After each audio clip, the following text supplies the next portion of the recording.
রজত জয়ন্তী বর্ষে express news এ হলো deadline communications private limited, আর আপনারা দেখছেন এক্সপ্রেস নিউজ, খবর নেয় খবর দেয়।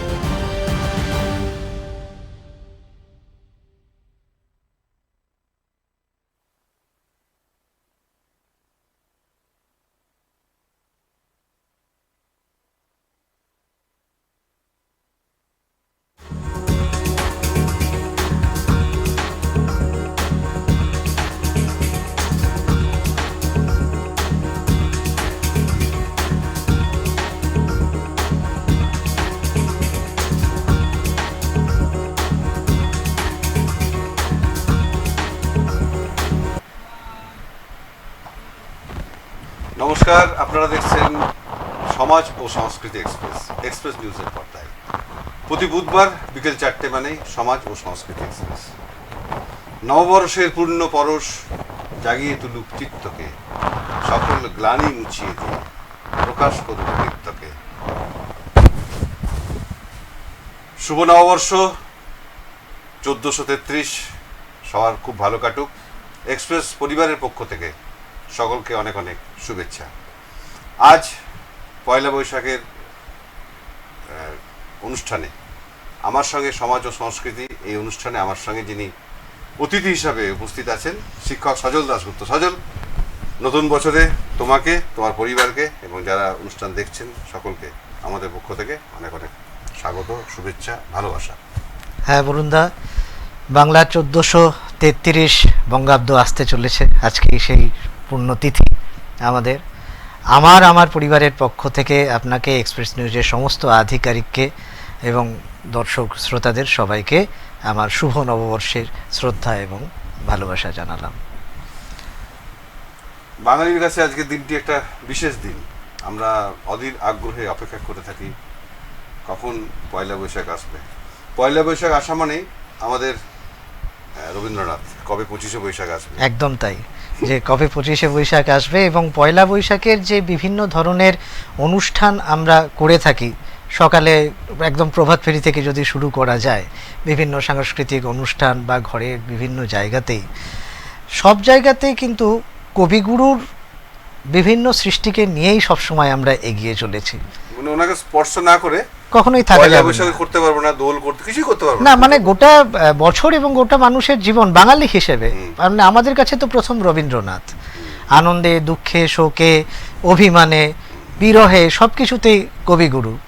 এমনকি আমরা যদি পয়লা বৈশাখের পোশাক আশাক বিগত কয়েক দশক মিলে আমরা দেখি যে কিভাবে পরিবর্তিত হতে গেছে আস্তে আস্তে, তাতেও দেখবো যে এখন হয়তো রবি ঠাকুরের হাতের লেখার সেই ছোঁয়া আমাদের। পাঞ্জাবি বলেছো, ওখানেও রবীন্দ্রনাথের একটা টাচ আছে। হ্যাঁ, একেবারেই তাই। এটা একদমই একজন, এবং হাতেই তৈরি করা, একদম শান্তিনিকেতনের ইয়েতে হাতেই তৈরি করা এটা।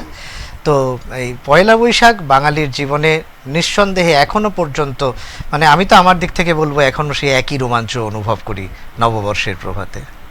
রবীন্দ্রনাথের সমস্ত কবিতায় তার মাকে নিয়ে অনেক কবিতা আছে। মা গো আমায় ছুটি দিতে বল, সকাল থেকে পড়েছি যে মেলা, এরকম মাকে নিয়ে প্রচুর কবিতা আছে। আর স্টুডিওর বাইরে যখন সজলের সঙ্গে আমার কথা হচ্ছিল, সজল বলছিলেন যে আজ সজলের মায়ের জন্মদিন। একদম আমরা মাকে, মা তো শুধু সজলের মা নয়, আমাদের সবার মা। পরিবারের পক্ষ থেকে মাকেও শুভ জন্মদিনের আরো অনেক দিন আমাদের সঙ্গে থাকতে হবে, সুন্দর সুস্থ থাকতে হবে। একদম, এই বার্তা মার কাছে আমি পৌঁছে দেব। আসলে বরুণদা, এই নববর্ষের ব্যাপারটা না, হ্যাঁ মা নিশ্চয়ই দেখছেন অনুষ্ঠানটা। তো এইবারে নববর্ষের ব্যাপারটা একদম ছোটবেলা থেকেই আমার এটা খুব ভালো মনে পড়ে যে আমাদের বাড়িতে নববর্ষের ব্যাপারটা একটু আলাদা। এই যে আপনি এক্ষুনি বললেন যে আমার মায়ের জন্মদিন, তো মায়ের জন্মদিনকে, মাকে তো সেইভাবে কোনোদিন সেই জন্মদিন উদযাপন করতে দেখিনি, বা আগে থেকে যে কাল আমার জন্মদিন এরকম ব্যাপার নেই। সোশ্যাল মিডিয়ায় আগে থেকে সেটা তো আগের সময় ছিলই না, আর এখনো এই সময়তে এসেও ওই কোনো সময় হয়তো দেখালে পরে মা হয়তো দেখলো যে আচ্ছা এরকম একটা কিছু আছে। কিন্তু কখনোই মায়ের এরকম ছিল না যে এই কাল আমার জন্মদিন, একটাকে মনে করিয়ে দেওয়া। তার কাছে যেন ওই আর 5টা দিনের মতোই নববর্ষ, কিন্তু তার রোজকার যে জীবনযাত্রা সেইটার একটু পরিবর্তন প্রত্যেক বছরই হতো। নববর্ষের দিনটা, এবং সেটা একটা যেন বাধা ধরা রুটিন ছিল মায়ের পক্ষে। যেমন ধরুন আমরা এই টাউনশিপে যেখানে থাকতাম দুর্গাপুরে, তার কাছাকাছি এটা কালী মন্দির ছিল, শিবাজি রোডে কালী মন্দির ছিল।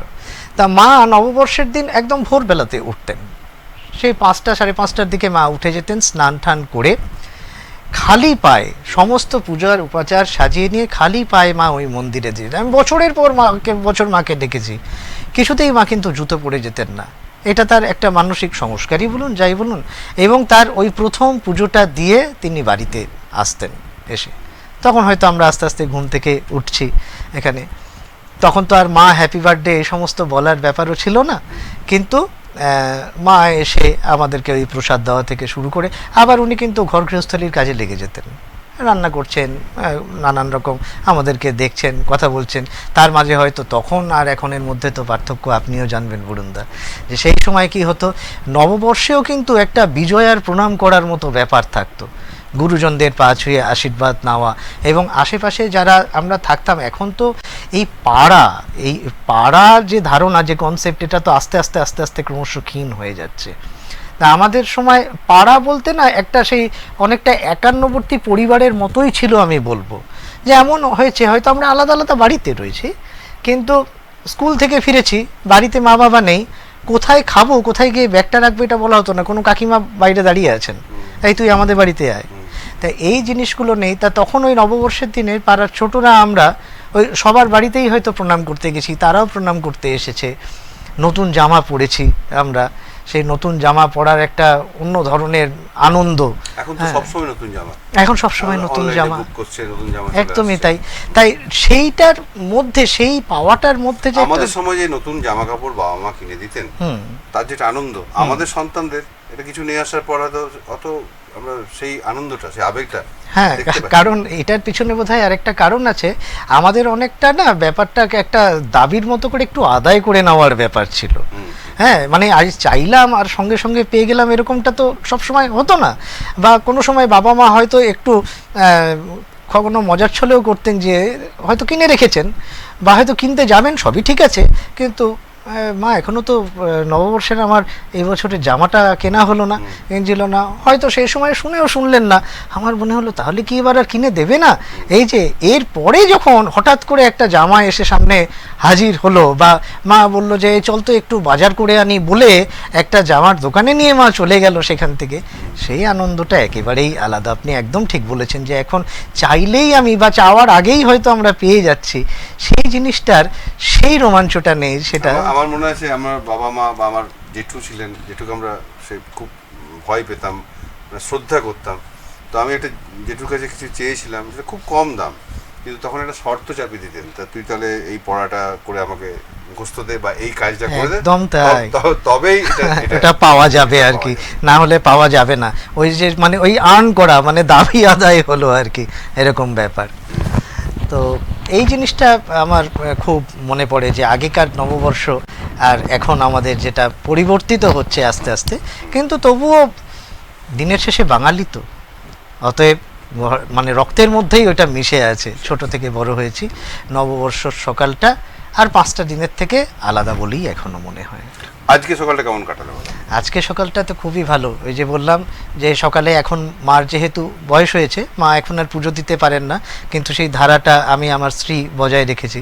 তা আমরা পুজো টুজো দিয়ে এলাম, পুজো দিয়ে সেই প্রসাদী ফুল সবার ছোঁয়ানো হলো। মা যে সংস্কার শিখিয়েছেন সেইটাই আমরা বহন করে চলেছি, ওইটুকুই। যেটা নতুন কিছু সৃষ্টির কোনো দরকার নেই। এই দিনের, নববর্ষের দিনের বাড়িটাকে আমরা আজ থেকে কয়েক দশক আগে যেমন দেখে এসেছি, এই বাড়ির পরিবেশটা নববর্ষ দিনের সেরকমই থাক। মায়ের তো এখন বয়স হয়েছে, মা এখনো ওই একই রকম ভোরবেলায় উঠে?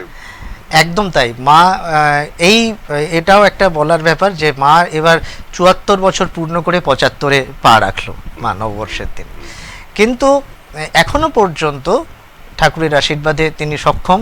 এবং আমার মা কখনো বসে থাকেন না, মানে হয় ওই বাগান করছেন, কোনো সময় এদিকে ওদিকটা একটু পরিষ্কার করছেন, বা কোনো একটা সেরকম আইটেম হলে পরে আমার ওয়াইফ বলল যে মা এই রান্নাটা না তুমি করো।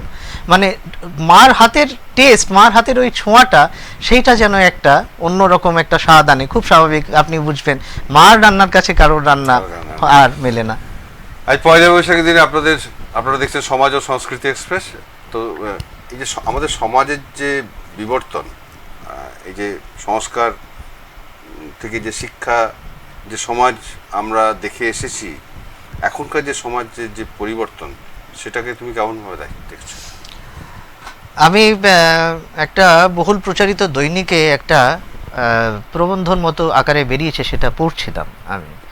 তো সেইখানে লেখা হচ্ছে, মানে পুরো বক্তব্যটা যেটা দেওয়া হয়েছে তার যেটা সারাংশ করলে দাঁড়ায় সেটা খুব সুন্দর। আমার ওই সারাংশটা মন ছুঁয়ে গেছে, যে বাঙালির নববর্ষ এখন অনেকটা স্মৃতিচারণার মতো হয়ে গিয়েছে। মানে আগে যে একটা নববর্ষ, এখন আন্তর্জাতিক নববর্ষের যে উন্মাদনা বিশ্বজুড়ে, সেটা থাকতেই পারে, আমি তাকে শ্রদ্ধা জানাচ্ছি, সেটা একটা অন্য জিনিস, হ্যাঁ সেটা একটা হবে, কিন্তু এবং তার ব্যাপ্তি অনেক বেশি, সেটা থাকুক, সেটা আমরাও উপভোগ করছি বা সেটাকে আমরা সম্মান শ্রদ্ধাও জানাচ্ছি। কিন্তু বাংলায় কত সাল এবার আসছে, কত সাল গত হচ্ছে, খুব দুঃখের হলেও এটাই সত্যি যে আমরা বাঙালি হিসেবে অনেকে হয়তো এটা একবারে মনে করাটা আমাদের মুশকিল হতে পারে। কিন্তু কেন সেটা তো হবে না, আমরা আমাদের সংস্কৃতিটাকে ধরে রাখবো। সেখানে সেটা লিখছেন উনি ওইখানে, যে এটা স্মৃতিচারণার হয়ে যাচ্ছে। তখন এটা করতাম, তখন আমাদের নতুন জামা হতো, তখন আমাদের বাড়িতে অতিথিরা আসতো, তখন আমাদের পোলাও মাংস খাওয়ার একটা মানে মধ্যাহ্ন ভোজনটা তো একটা বিরাট ব্যাপার ছিল। এবং তার থেকে বড় হচ্ছে হালখাতা, যে সন্ধেবেলায় আগে আমরা ক্যালেন্ডার কেন, কারণ এইখানেও একটা বলার ব্যাপার বরুণদা, দেখুন যে কীরকম মানুষের সঙ্গে মানুষের একটা আত্মিক বন্ধন থাকে। হ্যাঁ, যে রবীন্দ্রনাথের কথা হচ্ছিল, যে উনিও লিখছেন তার শিক্ষা প্রবন্ধে, তিনি কিন্তু বারবার এই মানুষের সঙ্গে মানুষের যোগের কথাটা লিখছেন, যে মনের চলাচল যতখানি, মানুষ ততখানি বড়। আমরা তো সমাজ পদ্ধতি, সত্যি কথাই। তো মানুষের সঙ্গে মানুষের একটা মানবিক সম্পর্কের বন্ধন কিন্তু রয়েছে। সারা বছর থেকে যাদের দোকান থেকে আমরা জিনিসপত্র কিনতাম বা তারা আমাদের সেসব যোগান দিতেন, তারা কিন্তু একবারও বলতে ভুলতেন না কালকে আসবেন, এবং আমরাও কিন্তু যেতে ভুলতাম না সেখানে। ক্যালেন্ডার প্রাপ্তি, মিষ্টি প্রাপ্তির সেটা তো পরের কথা, কিন্তু এই যে একটা আত্মিক টান, যে সেও আমার খোঁজ নিচ্ছে, দুদিন বাজারে না গেলে বা এক মাস সেই মুদিখানার দোকানে না গেলে তারা কিন্তু খোঁজ নিতেন কেন আসেননি।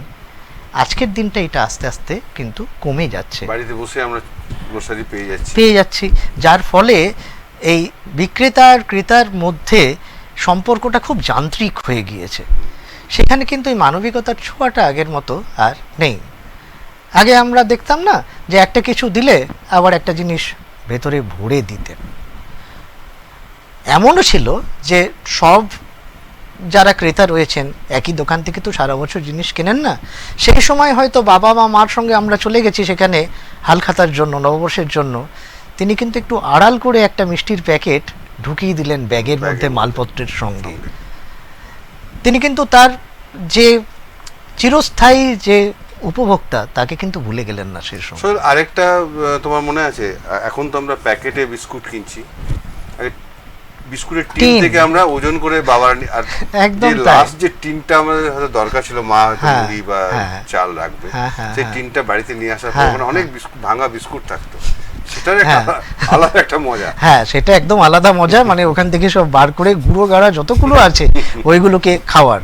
ঠিক এরকম ব্যাপার ছিল অনেকটা সেই চানাচুরের প্যাকেটের শেষটা যখন হতো, সেখানে টক ঝাল মিষ্টির এক অপূর্ব সমন্বয়, অতএব ওইটাকে খেতে হবে আর কি। তো এই সমস্ত জিনিসগুলো খুব মনে পড়ে। যাই হোক, সজলকে যখন আমরা আজকে স্টুডিওতে পেয়েছি পয়লা বৈশাখের দিনে, সজল একটা গান শুনি, কারণ রবীন্দ্রনাথের গান ছাড়া তো পয়লা বৈশাখ হয় না।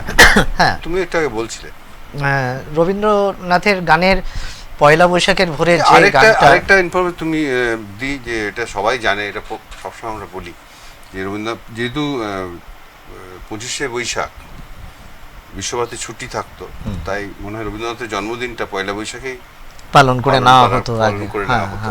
এবং সবচেয়ে বড় কথা যে উনি তার প্রত্যেক জন্মদিনে একটা করে ওই গান লিখতেন, প্রত্যেক জন্মদিনে। এবং শেষ যখন তার আসে এই 1941 সাল, তো সেই সময় শেষের যে জন্মদিন, তখন যে ভীষ্মদেব মহাশয়কে উনি মানে চিঠি লিখে পাঠান, যে গান তার লেখা হয়েছে কিন্তু সুর করা, স্বরলিপি করা আর কি। তখন অসাধারণ লাইন লিখেছিলেন কবিগুরু, যে এখনই এখানে এসো, অর্জুন তার গান্ডীব তুলতে পারছে না। মানে কি দর্শন একজন মানুষ! আমি আমার দিক থেকে বলি বরুণদা, যে ঋষির পর্যায়ে উন্নীত একজন মানুষ। তবে গিয়েই এই ধরনের কথা, এই ধরনের কলমে তার থেকে লেখা সে বেরোচ্ছে, অর্জুন তার গান্ডীব তুলতে পারছে না। তিনি এলেন এবং গান হলো কিন্তু সেখানে, যে ওই মহামানব আসে, ওই মহামানব আসে। তো এই জিনিসটা হলো তার। আপনি যখন বললেন রবীন্দ্রনাথের গানের কথা, যে প্রথম যেটা আমার মনে হয় নববর্ষের এই প্রভাতে ওখানে, তো দু লাইন ওটার আমি একটু শোনাই আপনাকে। এটা আমার খুব খুব পছন্দের গান, এবং সব সময় একটা চির নতুনেরই বার্তা এটা এনে দেয়। খুব একটা মনের মধ্যে শান্তি প্রশান্তি ছেয়ে যায় এই গানটি শুনলে, এবং যথেষ্ট এটার থেকে জীবন শক্তিও হয়তো আমরা পাই। নব আনন্দে জাগো আজি, নব রবি কিরণে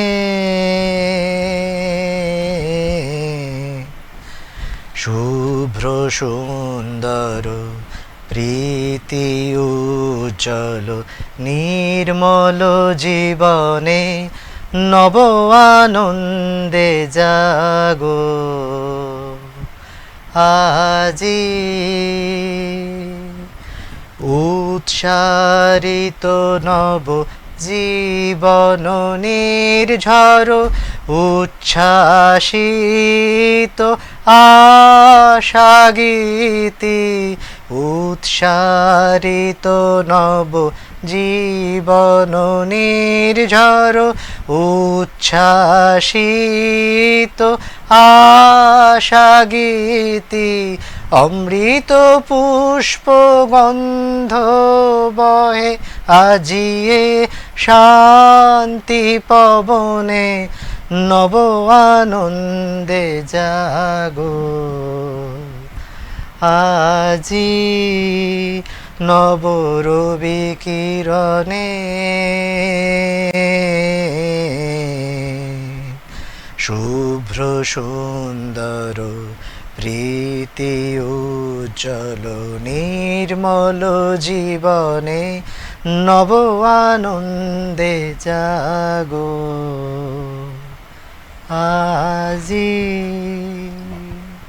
কয়েকটা শব্দতে কত কি কথা বলে দিলেন। হ্যাঁ, ভৈরবীর অসাধারণ সুরে একটা পুরো পরিবেশটা সকালবেলায় যেন একটা পাল্টে দেয়, এমন সুন্দর গানের কথা। আপনারা দেখছেন সমাজ ও সংস্কৃতি এক্সপ্রেস নিউজের পর্দায়। আমার সঙ্গে শিক্ষক, বিশিষ্ট শিক্ষক, শিক্ষাবিদ সজল দাশগুপ্ত। সজল, তুমি শিক্ষকতা করো, তোমার প্রচুর ছাত্রছাত্রী সারা ভারতবর্ষে, তারা নানা জায়গায় প্রতিষ্ঠিত। সমাজকে এগিয়ে নিয়ে যাওয়ার জন্য শুধু শিক্ষা দেওয়া বা দেওয়ার পরে তাদেরকে কিভাবে তৈরি করেছে যে সমাজকে এগিয়ে নিয়ে, কেন ছাত্রছাত্রীরা তো সমাজকে এগিয়ে নিয়ে যাবে এবং তাদেরকে নিয়ে যাওয়ার যে রাস্তা শিক্ষক দেখিয়ে দেবেন, সেই হিসাবে তুমি তোমার কি অভিমত, কিভাবে তাদেরকে তৈরি করেছো? খুব ভালো এবং অত্যন্ত কঠিন প্রশ্ন করেছেন বরুণদা। তার কারণ হচ্ছে আমি শেষ দীর্ঘ প্রায় 24-25 বছর হলো শিক্ষকতার সঙ্গে যুক্ত আছি। যেহেতু আমি কলেজে রয়েছি, তো সেখানে আমার একদম তরুণ তুর্কিদের নিয়ে কাজ করা। তারা আমাদের কলেজে এসে যখন ভর্তি হচ্ছে, তারা সবাই 18 বছর বয়স, প্রাপ্তবয়স্ক। অনেকটা বছর স্কুলে পেরিয়ে গেছে, তারপরে কিন্তু তারা এসেছে। এবং এই প্রথম তারা বাড়ির বাইরে অনেকে কিন্তু পা রাখলো। এখানে এসে তারা হোস্টেলে থাকছে বা অন্যান্য জায়গায় হয়তো মেস করে থাকছে। এখানে বাবা মার গাইডেন্স থেকে কিন্তু প্রথম তারা বাইরে এলো।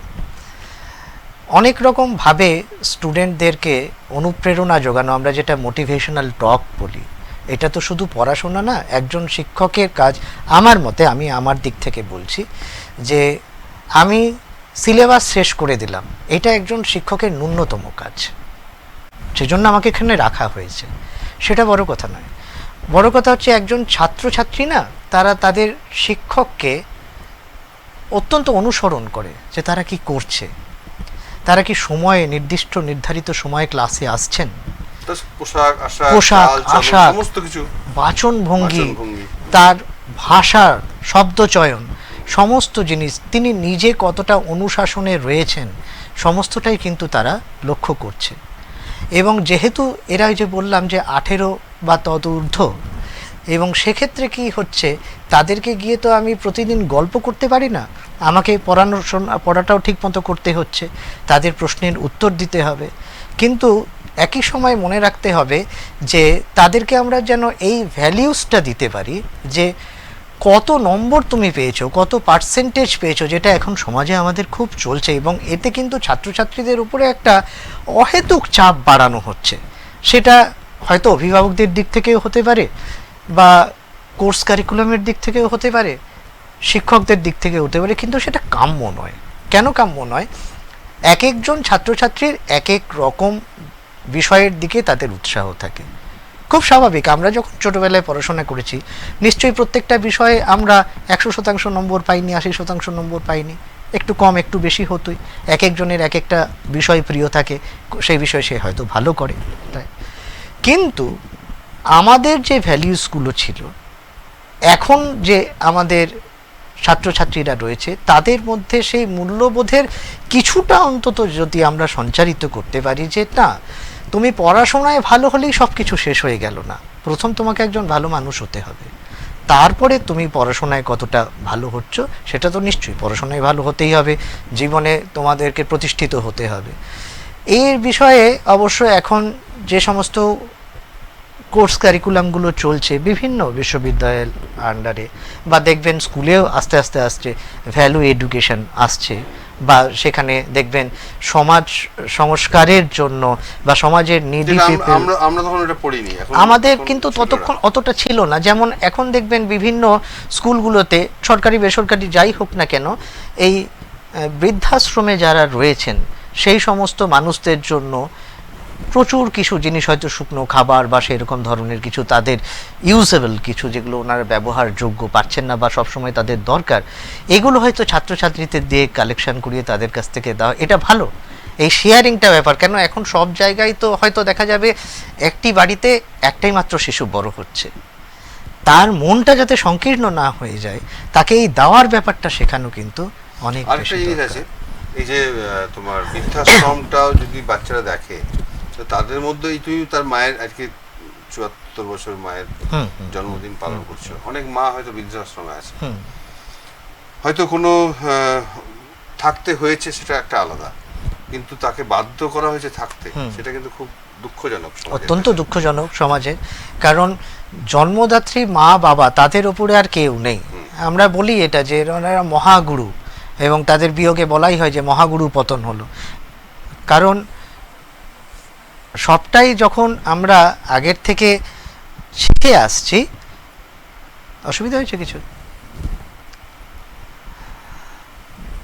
তো এইবার যেটা বলছিলাম যে এই যে বাবা মা যখন চলে যায় আমরা বলি যে মহাগুরু পতন, এটা কেন হচ্ছে? তার কারণ হচ্ছে আমাদের প্রাথমিক শিক্ষা তো এদের দুজনের হাত ধরেই। তাদেরকে যদি আমি বাধ্য করি তার নিজের বসত বাড়ি, সেই বসত বাড়িটা তো তারই তৈরি, হয়তো তিনি আমার জন্য ছাদ করে দিয়েছেন, আশ্রয় করে দিয়েছেন। এবার আমি যদি এতখানি অকৃতজ্ঞ হই, তাকে আমি পরিস্থিতি এমন তৈরি করলাম চাপের মুখে সে অন্য কোথাও চলে যাচ্ছেন, সেখানে গিয়ে তো আমার বাবা বা মা আনন্দে থাকবেন না। সজল, আমাদের মা বাবারা কতটা আমাদের জন্য করেছেন, আমি যখন বাবা হয়েছি বা আমি যখন দেখেছি আমার সন্তান আমার স্ত্রীর গর্ভে, স্ত্রী কিভাবে সেই গর্ভ তাকে কিভাবে সুন্দরভাবে সুরক্ষিত রাখছে, তখন কিন্তু আমরা বুঝতে পারছি যে আমার মা আমাকে কিভাবে করেছেন। এরপর খুব খারাপ লাগে যখন মা বাবাকে বাধ্য করা হয় বৃদ্ধাশ্রমে থাকতে, এটা তো সমাজে একটা পৌঁছে যাওয়ার একটা লক্ষণ। একেবারেই তাই, এটা একদম কাম্য নয়। এবং তাদেরও তো সন্তান সন্ততি রয়েছে, তো তারা তো বড়দেরকে অনুসরণ করবে, অনুকরণ করবে, যে তার তো মনে কোনোদিন একটি প্রশ্ন আসতে পারে যে বাবা মামা আচ্ছা বলো তো এই দাদু ঠাকুমা বা দাদু দিদা ওইখানে কেন আছে, তারা কি তার কোনো সৎ উত্তর দিতে পারবেন? বাচ্চাটি যদি ঘুরিয়ে তাকে বলে ও তার মানে তোমরাও বৃদ্ধ হলে ওইখানেই যাবে, এই শিক্ষাও কিন্তু তাদের হয়তো একদিন পেতে হবে সময়ের হাত ধরে। নচিকেতা চক্রবর্তীর একটা গান আমরা এরকম শুনেছি বৃদ্ধাশ্রমে। হ্যাঁ, অসাধারণ গান, অসাধারণ গান, এবং যেমন লিখেছেন তেমন সুর দিয়েছেন তেমন তার গায়কী, এবং যতবারই শুনি মানে এই গানটা সত্যিকারে একদম চুপ করে শোনার মতোই যেন একটা গান। কিছু কিছু গান আছে, জেমসের বাবাকে নিয়ে একটা গান, নচিকেতা চক্রবর্তীর একটা গান, এই গানগুলো কিন্তু মানে চুপ করে শোনার মতো গান। একদমই। হেমন্ত মুখোপাধ্যায়ের একটা গান ছিল, দেখবেন যে আয় খুকু আয়, যে বাবা আর মেয়ে গাইছেন সেখানে বসে, কাটে না সময় যখন আর কিছুতে, মান্নাদের সে আমার ছোট বোন, সে আবার ছোট বোন। তাই এই যে এই ধরনের জিনিসগুলো দেখুন, একটা পরিবারের গল্প বলা হচ্ছে সমস্ত সময়, তো একতাটা তো এখান থেকেই শুরু হবে। আমি যদি আমার পরিবারের মধ্যে একাত্ম না হতে পারি, তা আমি আমার পাড়া প্রতিবেশী বৃহত্তর ক্ষেত্রে সমাজের সঙ্গে কি করে একত্র হব, সেটা তো পারবো না। সেই জন্যই আজকে এই স্বার্থপরতা সংকীর্ণতা আমাদের গ্রাস করছে, আমরা ছোট ছোট ছোট ছোট হয়ে যাচ্ছি, একজনের থেকে আরেকজন অনেক দূরে চলে যাচ্ছে আমাদের অজান্তেই। পয়লা বৈশাখের প্রথম দিনে তোমার আর কি মনে হচ্ছে দর্শকদের শোনাবার? গান তো শুনলাম। হ্যাঁ, ওই যে বললাম যে বাঙালিকে নিয়ে যখন কথা হচ্ছে, তাহলে পরে আমার নিজের একটি লেখা কবিতা, এখানে বাঙালি বলতে শুধু বাঙালি না, যারা অন্য প্রভিন্সের লোকও আমাদের এখানে দীর্ঘদিন আছেন তারাও বাঙালি। নিশ্চয়ই, তারা তো একটা জায়গায় একটা সমাজের উপর সেখানকার সংস্কৃতির একটা ছাপ থাকে, তো অতএব আমরা তো আস্তে আস্তে আস্তে আস্তে সেই জিনিসটাকে অভিযোজিত হই আমরা সেটা, এবং সেইটাকেই আমরা আস্তে আস্তে নিজের করে নিই। তো আমাদের মনে সেই সংকীর্ণতা কখনো নেই, কারণ আমাদের ওই যে আবার সেই রবীন্দ্রনাথ ঠাকুরের কথা, দিবে আর নেবে মিলাবে মিলিবে যাবে না ফিরে, তো সেইভাবে যারা আমাদের এখানে রয়েছেন তারাও আমাদেরই লোক, এখানে আলাদা করে আমরা দেখব না। নববর্ষ বাংলার সবার নববর্ষ, তুমি আমাদের লোক যা বলে তাই রবীন্দ্রনাথ, তুমি তোমারই লেখা? হ্যাঁ, এটা আমারই লেখা। এটা আমার একটি কাব্য সংকলন, সেখান থেকে আমি একটু, কবিতাটা হচ্ছে একটু বাঙালিয়ানা থাক, বাঙালিয়ানাটা একটু থাকুক না, চাইনিজের পাশে সর্ষে ইলিশটা থাকুক, লাউপালা সেটের পাশে কাঁসার থালা ও বাটি থাকুক, জিন্সের সাথে তসরটা থাক, টপ ট্রাউজারের সঙ্গে শাড়ি ধুতিটা থাকুক, ভ্যালেন্টাইন্স ডের সাথে সরস্বতী পুজোর সুন্দর প্রেমটাও থাক, শেষ পাতে আইসক্রিমের সাথে লাল দই শোভা পাক, মেঝেতে গালিচার সাথে মাদুরটা, বার্গার হটডগের পাশে লুচি আলুর দমটা থাকুক না, এলইডি টিভির পাশে এলইডি লাইটের পাশে মাটির প্রদীপগুলো থাকুক, বার্থডে কেকের সঙ্গে মায়ের হাতের পায়েসটা থাকুক, হোটেল ক্যালিফোর্নিয়ার সঙ্গে মান্নাদের কফি হাউসটাও হোক, জুলস ভার্নের সাথে সুনীল গাঙ্গুলি থাকুন, সায়েন্স ফিকশনের সাথে প্রফেসর শঙ্কুও থাকুন, ক্রিসমাস ক্যারলের সাথে নববর্ষের বৈঠকটাও থাক, জ্যাকসনের সঙ্গে উদয় শঙ্করের নৃত্য, ভিঞ্চির সঙ্গে নন্দলাল বসুর আঁকা, গুড মর্নিংয়ের সাথে প্রিয় সুপ্রভাতটাও থাকুক, স্পিলবার্গের সাথে সত্যজিৎ রায়ও থাকুন, ব্র্যান্ডেড রেস্তোরাঁর সাথে আমাদের বসন্ত কেবিনটাও থাকুক, রকেট সায়েন্সের সাথে নির্ভেজাল আড্ডাটুকুও থাক। আসলে সব মিলিয়ে একটু বাঙালিয়ানা থাকুক না। খুব সুন্দর, আমাদের আলোচনা জমে উঠেছে। বাঙালিয়ানা তো থাকতেই হবে, বাঙালিয়ানা না থাকলে আমরা পয়লা বৈশাখটা আসার জন্য চাতকের মতো প্রতীক্ষায় কেন থাকবো, বসে থাকি যে কখন একটা নতুন বর্ষ আসবে আমাদের, সেটাকে আমরা বরণ করব, নিজের মতো করে নেব, সবার শুভকামনা মঙ্গল কামনা করব। সামনে ভোট, গণতন্ত্রের উৎসব, চারিদিকে টিভি সোশ্যাল মিডিয়া খুললেই আমাকে ভোট দিন, আমাকে ভোট দিন। ভোট তো চাইতেই হবে, যারা নির্বাচনে দাঁড়িয়েছেন, আর আমরা নির্বাচক, নিজের ভোট আমরা নিজে দেব। একদমই তাই। আজকে আমাদের একটা মেসেজ থাকবে যে সুন্দরভাবে গণতন্ত্র উৎসব আমরা পালন করব। সুরক্ষিত, সবচেয়ে ভালো সুরক্ষিত, শান্তিপূর্ণভাবে হোক, হানাহানি না হোক। রাজনীতির জগতে যারা রয়েছেন তারা রাজনীতি করবেন, তারা আমাদের শাসন করবেন, সেইভাবেই করবেন, সেটা তাদের কাজ। সবাই দেশের ভালোর জন্যই বা রাজ্যের ভালোর জন্যই কাজ করুন, এটাই আমরা চাইব। কিন্তু সাধারণ মানুষের যেন কোনো অসুবিধা তাতে না হয়, ন্যূনতম এটাই আমাদের সবচেয়ে বড় কাজ থাকবে। এবং যারা শাসক হন তাদের কোথাও না কোথাও, আমি রাজনীতির কথা বুঝি না, রাজনীতির কথার আলোচনাতেও যাবে না, তবে একটা জিনিসই যেটুকু আমার মনে হয়, যে কোনো শাসকই শাসন করুন, শাসক আসুক, শাসক যাক, নতুন শাসক যাদেরই আমরা পাই, শাসকের কিন্তু রাজ ধর্ম পালন করা দরকার। এবং সেটা জাতি, ধর্ম, বর্ণ, দল সব কিছুর ঊর্ধ্বে উঠে মানুষের জন্য কাজ করুন, এটাই মানুষ সত্য, তাহার উপরে নাই। হয়তো মনীষীদের কথাই সেটা। মনীষীরা তো লিখেছেন, রাজা আসে যায়, রাজা বদলায়, দিন বদলায় না।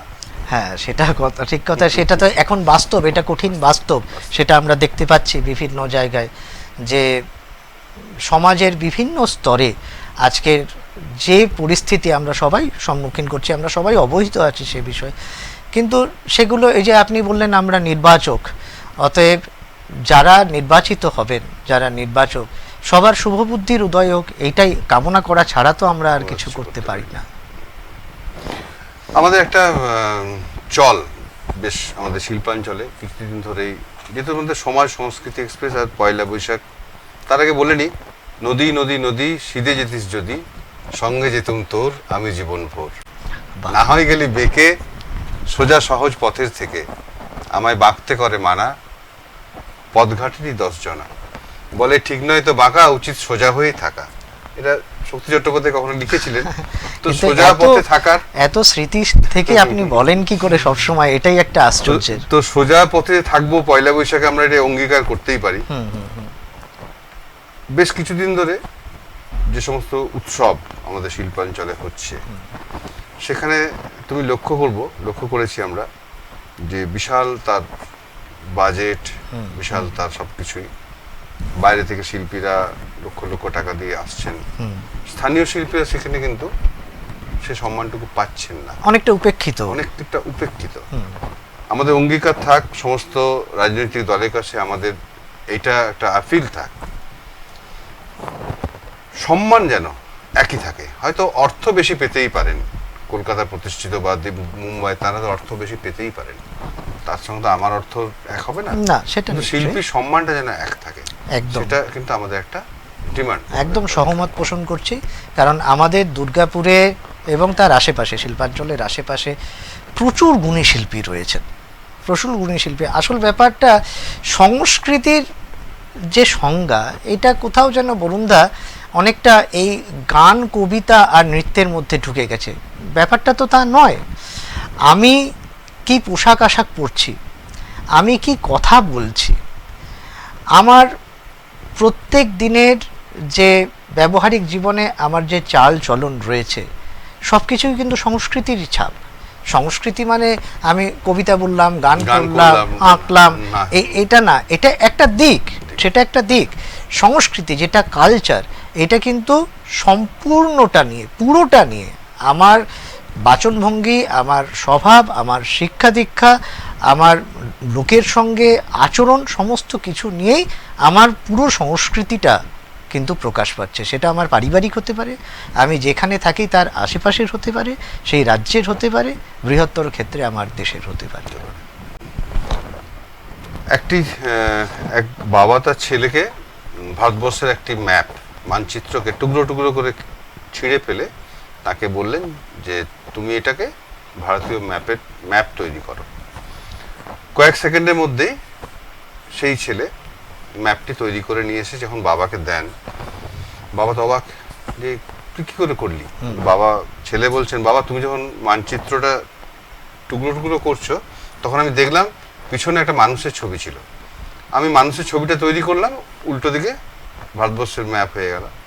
এটা আমার কথা নয়, একজন বলছিলেন যে ভারতবর্ষ মানে প্রকৃত মানুষের দেশ। আর আমরা সবসময় রাজনীতিবিদদের সমালোচনা করি, কিন্তু দিনের শেষে গভীর রাতে ওই রাজনৈতিক কর্মীটি কিন্তু আমাদের পাশে এসে দাঁড়ায়। তথাকথিত সেই ভালো ছেলেগুলি কিন্তু তারা হয়তো নিজের কাজে যুক্ত থাকেন বা বিশ্রাম নেন।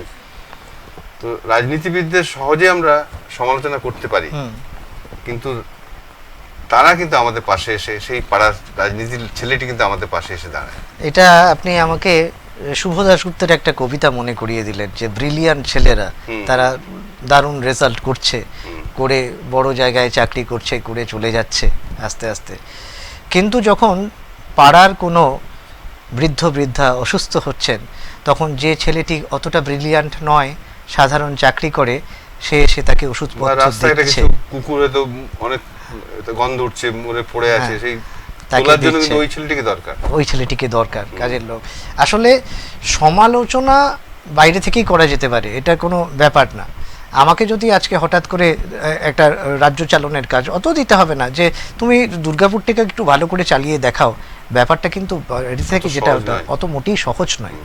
একটা মানুষের সঙ্গে কাজ করা, এত বৃহত্তর জগতের মানুষের সঙ্গে কাজ করা, একটা বস্তুকে নিয়ে কাজ করা নয়।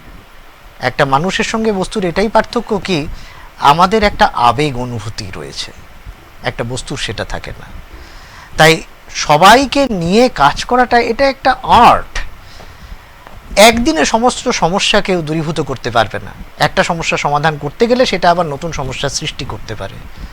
অতএব এই ধরনের কিছু, এটা কিন্তু একবার দেবেন্দ্রনাথ ঠাকুর যখন রবীন্দ্রনাথ ঠাকুরকে বাংলাদেশে নিয়ে গেছিলেন ওইখানে খাজনা আদায়ের জন্য, তা সেখানে হিন্দু এবং মুসলমান ওনাদের ওই কৃষক তারা ওখানে ছিলেন। তো রবীন্দ্রনাথ ঠাকুর প্রথমবার যখন ওইখানে গেলেন, উনি অবাক হয়ে দেখলেন যে এক জায়গায় সুন্দর তাকিয়া ঠাকিয়া পাঠা হয়েছে, আরেক জায়গায় মাটির ওপরে একটা চাদর পেতে দেওয়া হয়েছে। যখন পর্বটা শুরু হলো তখন দেখলেন যে হিন্দু যারা রয়েছেন তারা এসে কিন্তু এই সুন্দর সুআচ্ছাদিত জায়গাটিতে বসে গেলেন, এবং মুসলমান যারা রয়েছেন তারা কিন্তু এসে উনি ওইখানে বসলেন। তখন রবীন্দ্রনাথের মনে এটা হলো, না এরকম তো হবে না, মানুষ তো সবাই, তার অধিকার সমান, এরা সবাই আমার প্রজা, তাহলে পরে সবাই একটাতেই বসবে। উনি যখন এটা বললেন, তারা কিন্তু কেউ বুঝতে চাইছেন না। মানে কেমন একটা সামাজিক প্রথা সবার অজান্তেই চালু হয়ে গিয়েছে যে আমরা এক মঞ্চে দাঁড়াতে পারছি না, কিন্তু এমন তো কখনো আমাদের মধ্যে সেই অনুভূতি নেই।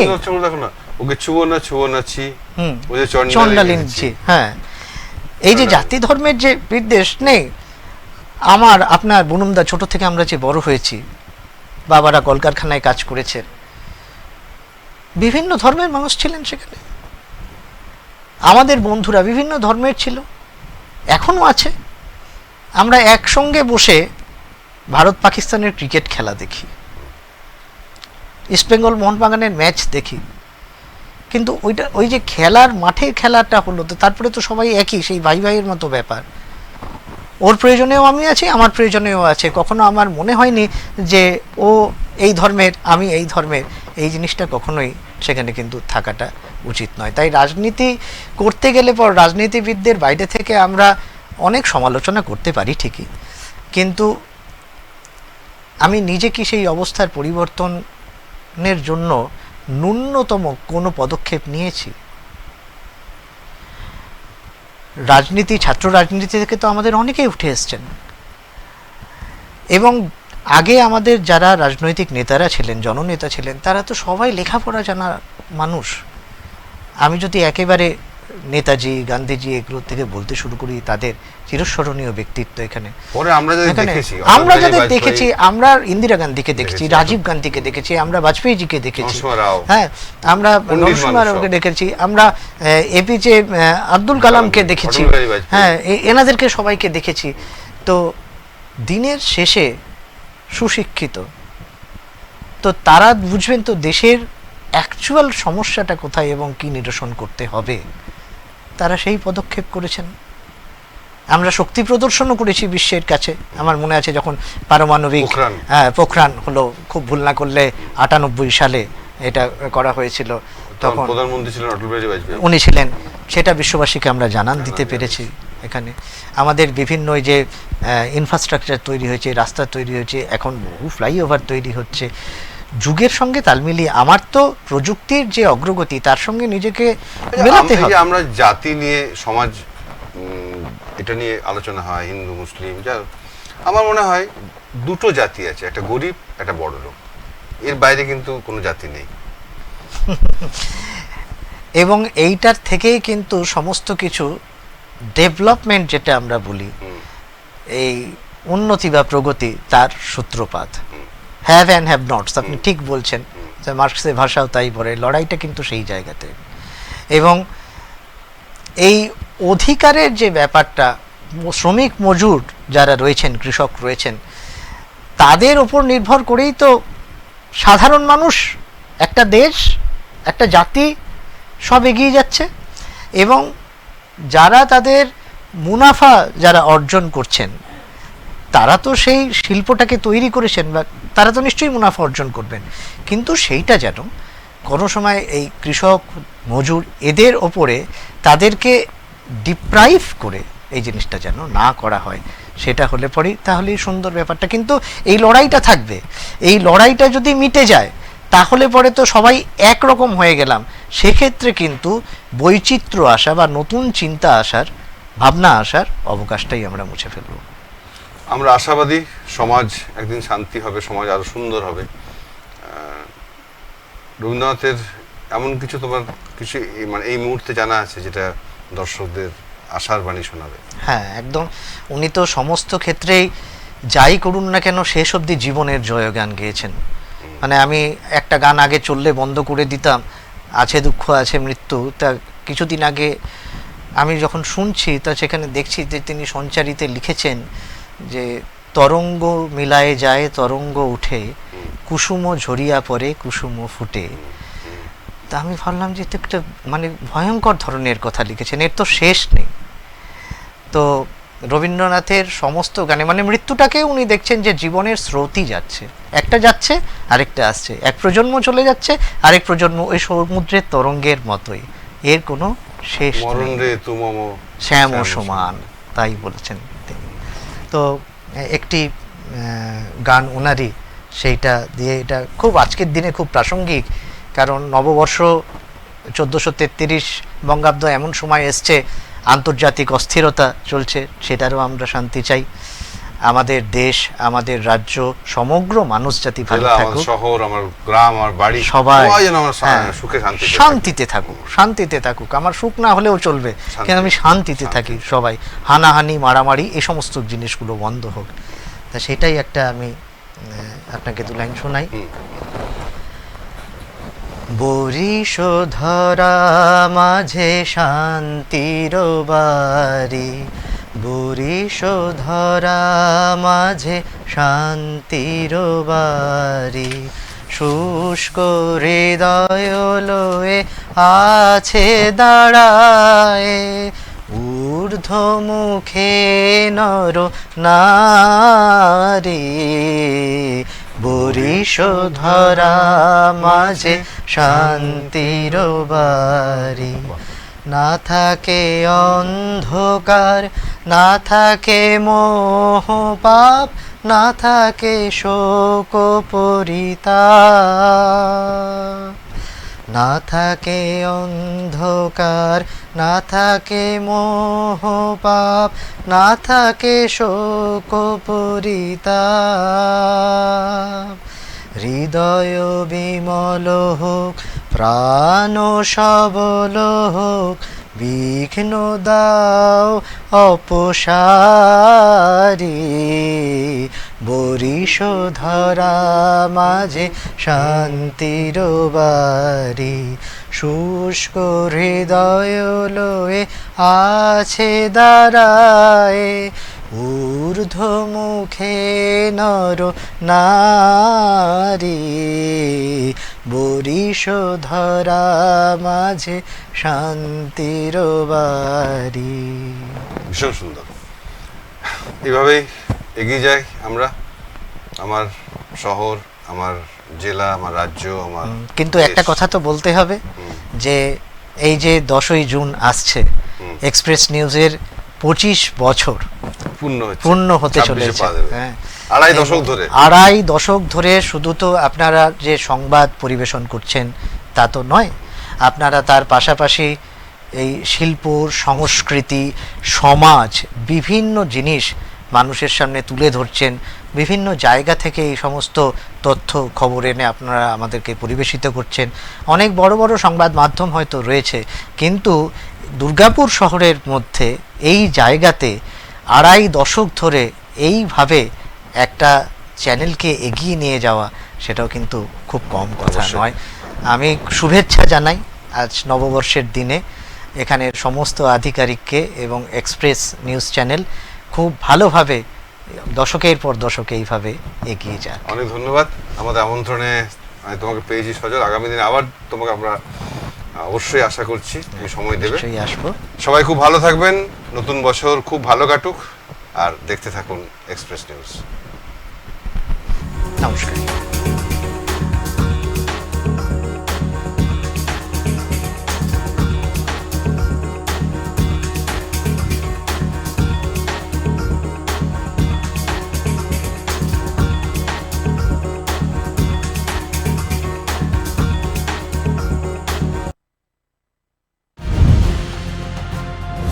রজত জয়ন্তী বর্ষে এক্সপ্রেস নিউজ এ হলো ডেডলাইন কমিউনিকেশনস প্রাইভেট লিমিটেড, আর আপনারা দেখছেন এক্সপ্রেস নিউজ, খবর নেয়, খবর দেয়।